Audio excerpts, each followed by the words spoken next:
Thank you all for coming. This is very exciting. Thank you, Gamelab, for hosting this event today. Really appreciate it. Thank you, Gamelab. All right. I'm Paul Cutsinger. I work at Amazon. I'm with the Amazon App Store. And I work with developers of all sizes around the world with the goal of helping them have successful businesses. So I look a lot at best practices and to help share that with all the rest of the developers in the world. So today we're talking about the future of games. So let's look at a couple trends that are coming up. The first thing is it's a pretty exciting place right now. Depending upon the platform that we're looking at 41 to 60% of developers are above what we call as the app poverty line. That is, they're making more than $500 a month. And that's pretty exciting because that means a lot of people are out there making good money, building their games and doing what they love. When we think about the future, that also represents a lot of opportunity. We would love to have more and more of those developers that aren't making enough money today make more. So we think a lot about this. How can we help people be really successful? We really love folks that have great ideas and help getting them their ideas to customers. We do it with books and music and movies and apps. So I spend a lot of my time talking to folks about best practices, like I said, to get their app to the next level. So let's talk about some of the things that we do today. The first thing you've got to do is have a good minimum viable product. So a lot of developers of games will think of, I got this really cool idea. It's a super exciting game. And they build the game out, but then they don't have a great business, and they kind of wonder why. So let's look at 3 different components. The first is you've got to have a really good, high-quality game. The game has to be fun and engaging, has to help people enjoy their experience, has to have the right level of challenge. And often people measure this in the ratings they get from their customers, session length, or the number of sessions. Beyond that, you need to have a way to generate value so that you can continue doing what you're doing. Often this is in monetization, so revenue. It's in-app purchases, ads, premium apps, or driving customers back into some other business that they may have so they can generate revenue there, often measured as average revenue per user. The third component is you've got to have a way to get more customers into your experience. So how do you acquire more customers? One way to do this, of course, is to advertise and to pay per install or those kinds of things. Another is to build experiences into your game that cause one player to invite other players so you can get more people more cheaply. This is often measured in daily active users and monthly active users. So these 3 things together, these form the basis of what you'd have to have a viable business. And I spend most of my time talking to folks about fundamentals in each of those different buckets to help them build that first step. But today we're talking about the future of games. So what I want to talk about instead is the next ring around this. If you've already got a great game, good monetization strategy, a decent way to get users, what's the next thing, and what am I seeing developers do moving forward? So let's talk about building a fan base. This is a picture. That's me in the hat a long time ago, shooting archery. The adult on the right is Rick McKinney. He's a gold medalist in the Olympics.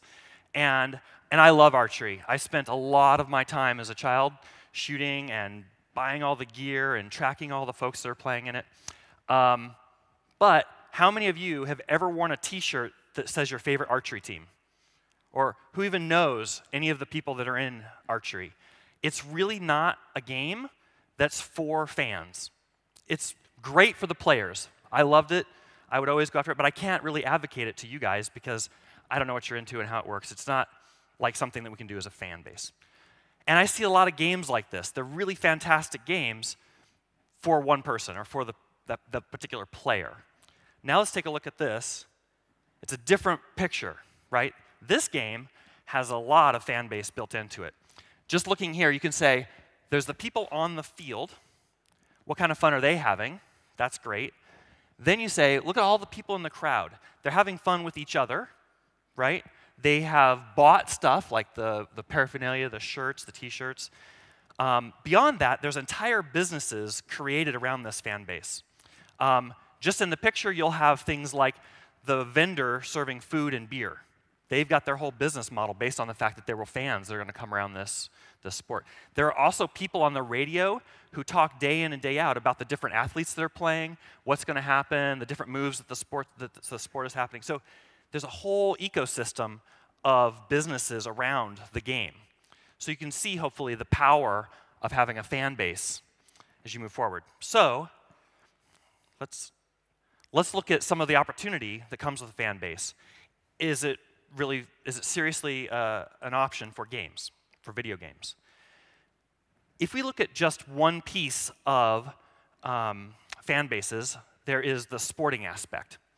And esports is where people will play games, and other people will watch them play those games. So it's just like just like you'd be watching football, but now you're watching maybe League of Legends or something like that. So this is a report from Newzoo, and right now they're showing that there's $89 million in revenue, or audience growth, sorry, 89 million folks playing and watching esports today, and it's already a $194 million business. They're seeing that grow by a lot, by 29% over the next few years. So just in that one aspect, there's potential. All right, so let's look into, we take that minimum viable product that I was talking about before with the game loop, the monetization, and the user acquisition, and let's build around it. Let's build out what it takes to have a fan base. The first component of that would be influencers. So influencers are the folks who get your game early, they play it, and they share. They describe to other people what it is, and they make it exciting, and they bring their followers in. Here's an example of a company. This is Mini. It's a car company. They do a great job of building a fan base. When you're driving a Mini, you see another Mini coming at you down the road, you wave, right? It's like hey, here's my other Mini owners. When you go into the Mini store to look at buying a Mini or whatever, you walk in, everything you see is paraphernalia. There's bags and badges and ways to customize your Mini to make it your own. They've done a really great job of building a fan base and advocates, and every Mini owner I've ever met has said, I love that car, you should go get one, right? It's a great way to sort of build this fan base. In games, the same thing happens. This is a game called League of Legends. It's where you basically have a bunch of folks that are trying to capture the other I won't go into it. It's a great game. On the right, this is fan art. Somebody in the community has drawn this picture of Annie and her bear Tibbers, and it's beautiful. And the League of Legends company has seen that and exposed it and shared it with the rest of their fan base. They also build the sense of community into the app itself. So here we've got a list of rewards that you would get as a player if you invite other people to the game. So if you invite 3 friends or 5 friends, you get special characters and special new artwork and skins. They're building into the experience of the game, this fan base. Here's another. There are professionals in the world that spend their time playing these games and sharing their experience with people.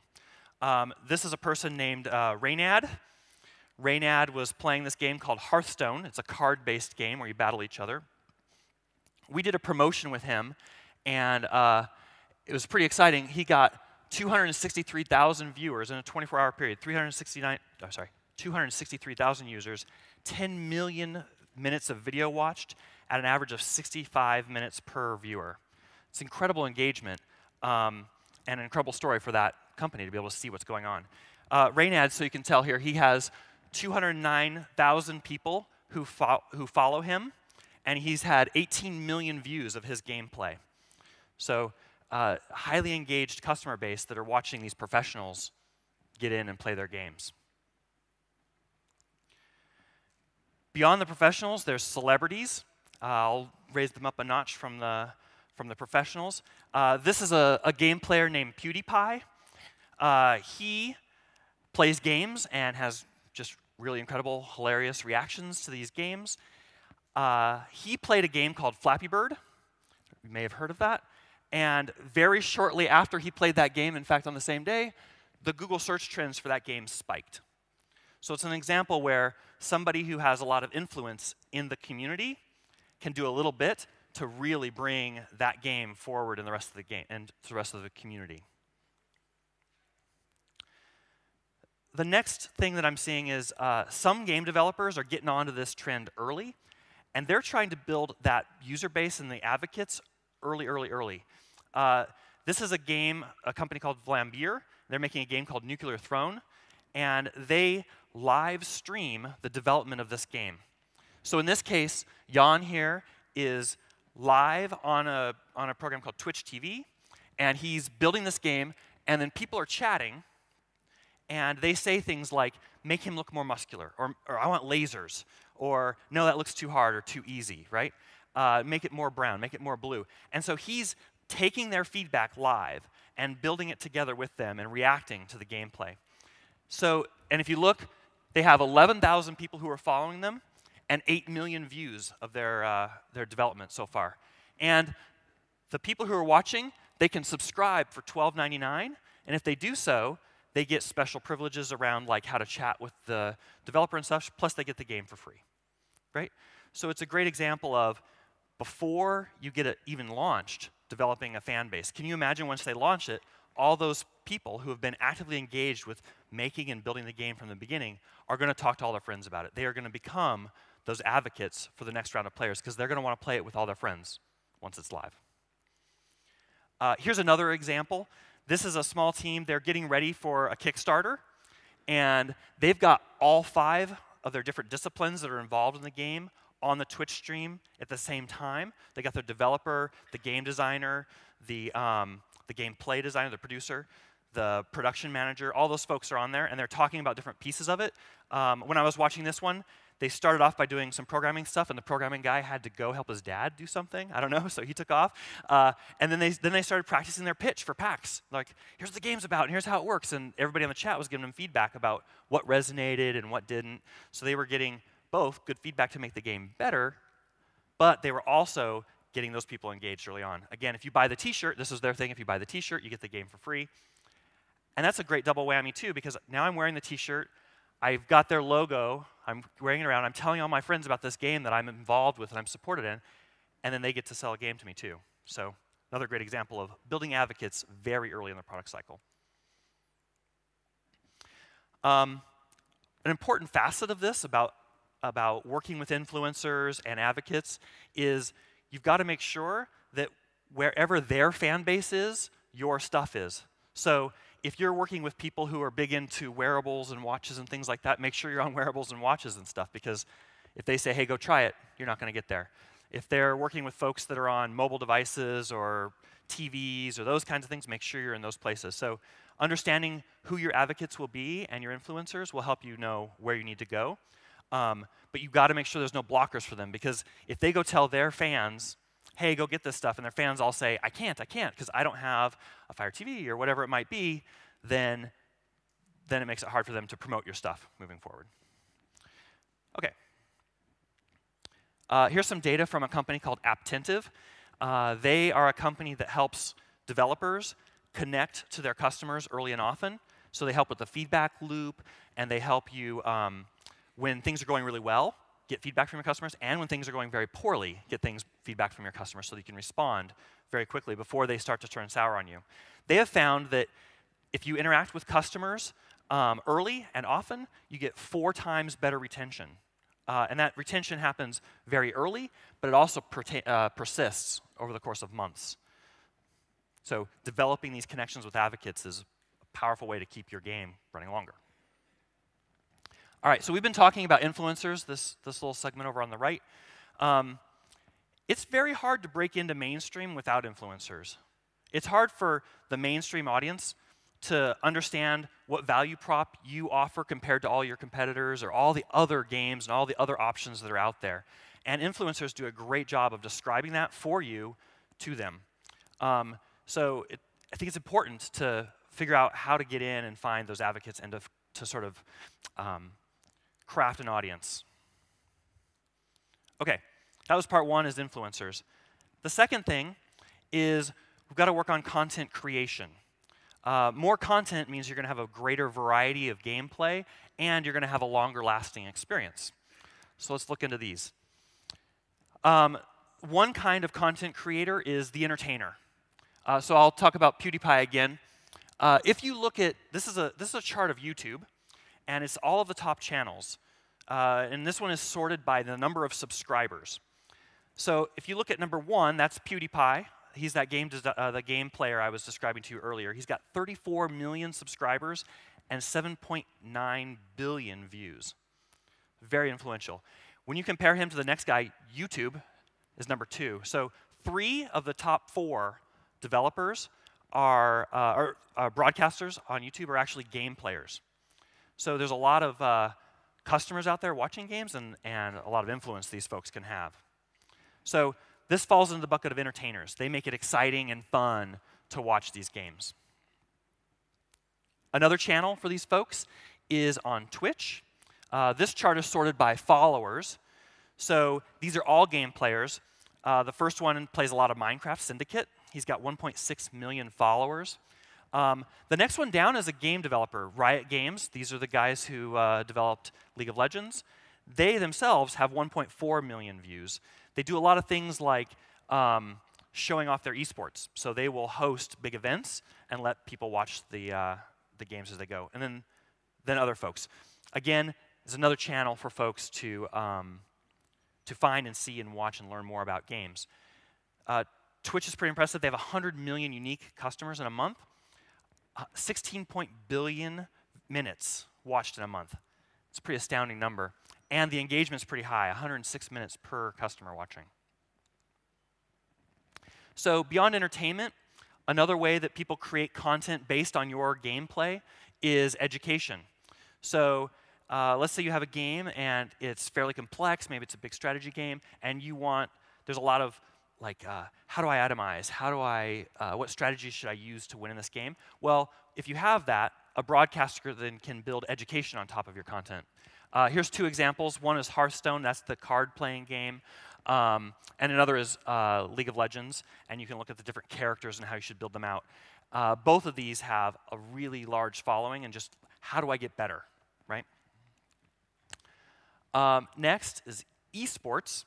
So here's a picture of a stadium full of people. In the middle of the stadium, there are 10 computers and 2 teams. These people are playing each other. And these are the 5 commentators for the sport.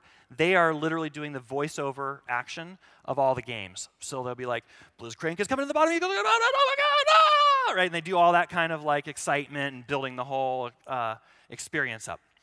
Now, it's pretty cool because you look in the background here and you got the people waving and jumping. Like, people are really excited to be here and a part of this whole thing. To them, it is sports, right? These are the fans. These are the athletes that they're following.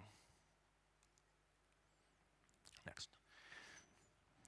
Another way to create content and to get extra content is to really value and encourage the audience to contribute.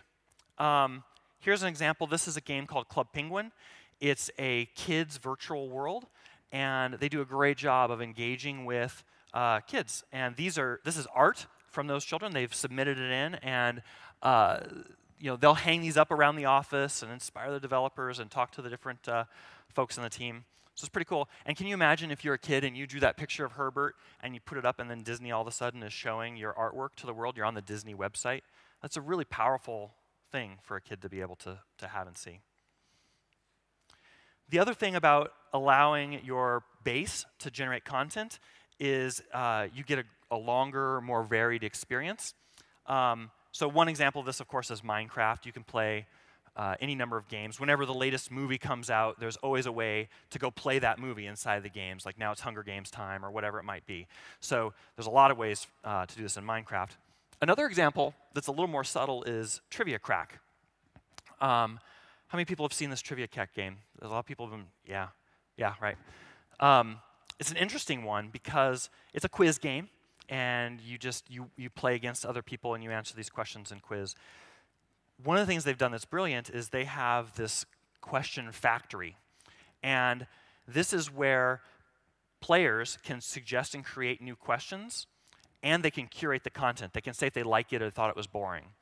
And this gives them more timely questions, because I can make up questions right now that are about this conference, and people could be answering things about that like immediately. The other part is it's very localized. Like I said, we could do it right here. And it's valuable because people will say if it's boring, and those questions that are boring will fall off right away, and the ones that are exciting will rise up right away.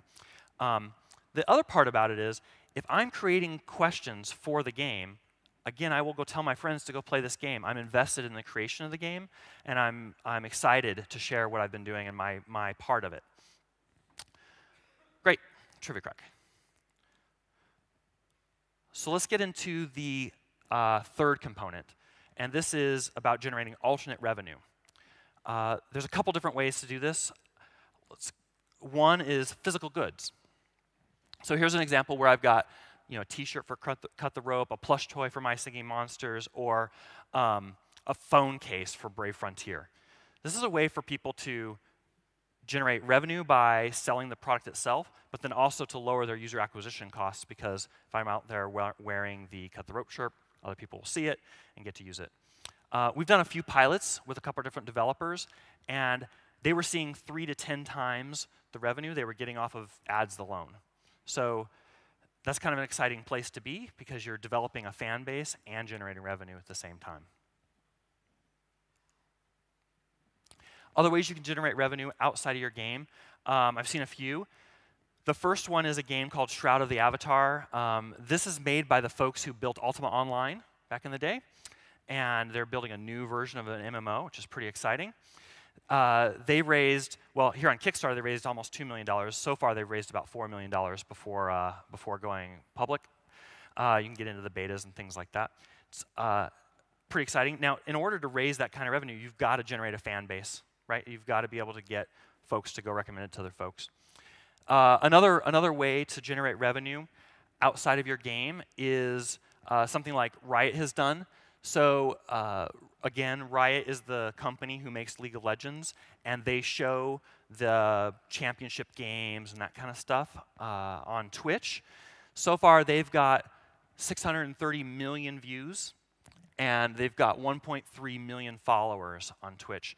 And when they play these videos, they're, of course, advertising and building excitement for their game, but they're also getting the ad revenue from Twitch. So as those videos get shown, they get revenue off of there. Same thing happens on YouTube and other kinds of platforms. I've seen things that are an advertisement for a game, which is getting a lot of views.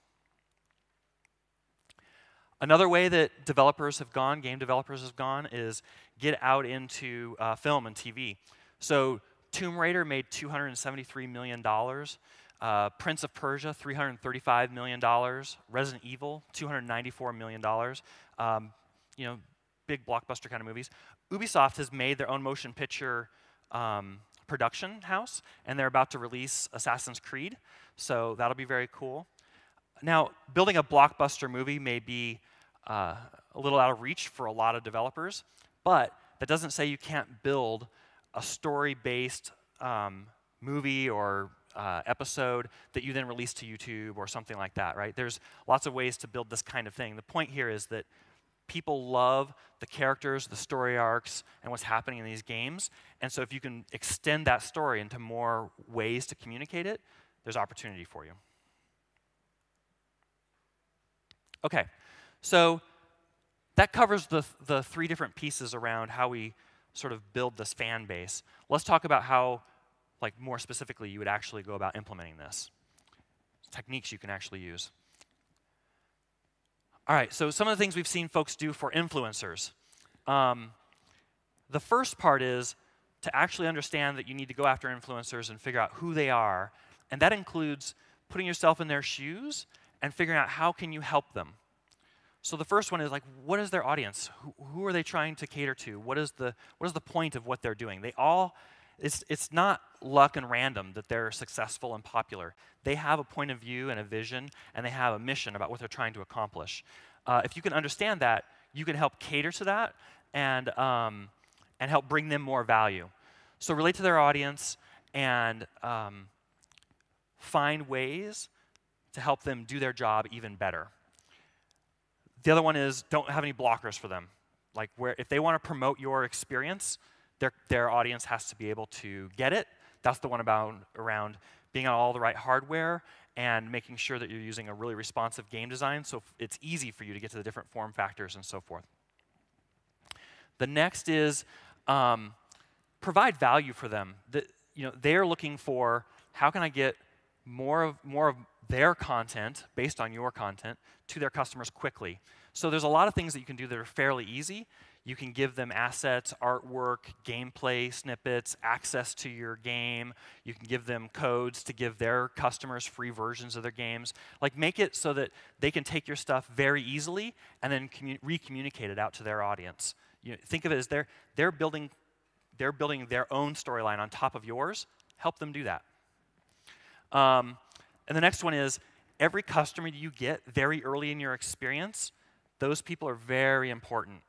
Understand who they are, work with them, get their feedback, take it seriously, give them a really great experience, because those are your new advocates, right? Those are the people who are trying things out early, and they're going to cause that move from influencer into the mainstream. Great. Next, content creation. So the first part is encourage it. Encourage the creation and extension of your gameplay. And that can be either in your game, and the easiest version of this is to generate a feedback channel, right? If somebody likes something or doesn't like something, let them tell you about it so that you can iterate. I saw one game that they basically had a forum that said, what item do you want us to add next? And the audience would like make up new items. In this game in particular, it was food, and somebody's like, I want a triple layer strawberry cake. And then when the company actually adds triple layer strawberry cake into the experience, imagine how that customer feels. Like, wow, I helped them make their game more exciting and better. So getting this loop from your customers back and helping them feel a part of it is great. And then, like Trivia Cracks does with generating new content and helping the audience curate that content, it's very powerful. So the next part is, when they do something for you, celebrate it, right? Talk about it on your website. Talk about it in your game. Show off the work that's happening. That's a form of social credit, and people put a lot of thought and work into what they're doing for you. Like, reciprocate, right? Help them back out. And then find ways for the community to gain value. When I talked about the influencers and the professionals and stuff like that, what you're really doing there is you're helping them build a business, right? So they're actually trying to figure out how to generate more revenue. Other ones of your fans, it's more about just help them find fun even outside of your game. That's another form of value. Help them find that social credit or whatever else it might be. But just think about how they're working outside of the game and deliver them more value. The next is alternate revenue. Few different things here. I think one of the big opportunities that will be coming up over the next few years is this physical goods, because it's it wins in several different ways, right? You win in the revenue directly, and you also win in the lowering your user acquisition costs, and it's a great way to let people express themselves. Then the other part is, as a part of this alternate revenue, you're generating new funnels. So you get to choose how you use these new channels that you're building. One way you can use it is you can just say, I'm not going to make any money off of it, but I'm going to use that to drive more people into my business. Or you could say, I'm going to monetize it directly as well. Like, for example, these games that have esports, they are monetizing the game, and they're also monetizing the esports. Right? They're getting it out of both ways. OK. Sweet. So I'm going to have a bunch of time for questions. I would love it if all of you would follow that first link and submit a survey, because I certainly want to get your feedback, and I want to understand how I can help better and help you guys get a lot more. So please, go do that survey if you do nothing else. I would also love it if you want to chat more and learn more about some of the different things that we're doing. To follow me, I'm at Paul Cutsinger on Twitter. I have a lot of information about the core base stuff that we've been talking about. So best practices for game design, best practices for monetization that we've seen from all the top 50 developers. We have a bunch of stuff about responsive design to get to more devices and so forth. So no matter where you are in your product development lifecycle, we want to help. We want to make sure that as many people as possible are successful so that our customers get the best possible experience. Right? We want to get the really great apps to all of them.